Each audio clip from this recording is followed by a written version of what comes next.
ও মাই god, অবিশ্বাস্য, অকল্পনীয়। Century করে কেমন সেলিব্রেশন করলেন ঋষভ পন্থ। এই সিজনে ঋষভ পন্থের পারফরমেন্স শুরু থেকে কেমন ছিল সেটা তো আপনারা ভালো করেই জানেন। এমন বাজে ফর্ম ঋষভ পন্থের আগে কোনোদিন যায়নি।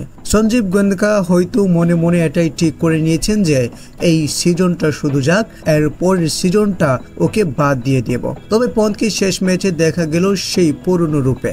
আরসিবির বিপক্ষে সেঞ্চুরি পূরণ করেছেন তিনি, এরপর এভাবে ডিগবাজি মেরে সেলিব্রেশন করেছেন তিনি। এদিন ওয়ান ডাউনে ব্যাটিংয়ে নেমে শুরু থেকেই বিধ্বংসী ব্যাটিং করেছিলেন ঋষভ পন্থ। তিনি বাউন্ডারি হাঁকাচ্ছিলেন তার নিজস্ব স্টাইলে। 31 বলে তিনি প্রথম হাফ সেঞ্চুরি করেন, এরপর সেঞ্চুরি তুলে নিয়েছেন মাত্র 54 বলে। এরপরে ঋষভ পন্থ প্রথমে ধন্যবাদ জানাই তার ঈশ্বরকে, আর তারপর তিনি এভাবে ডিগবাজি মেরে সেঞ্চুরি সেলিব্রেশন করেন তিনি।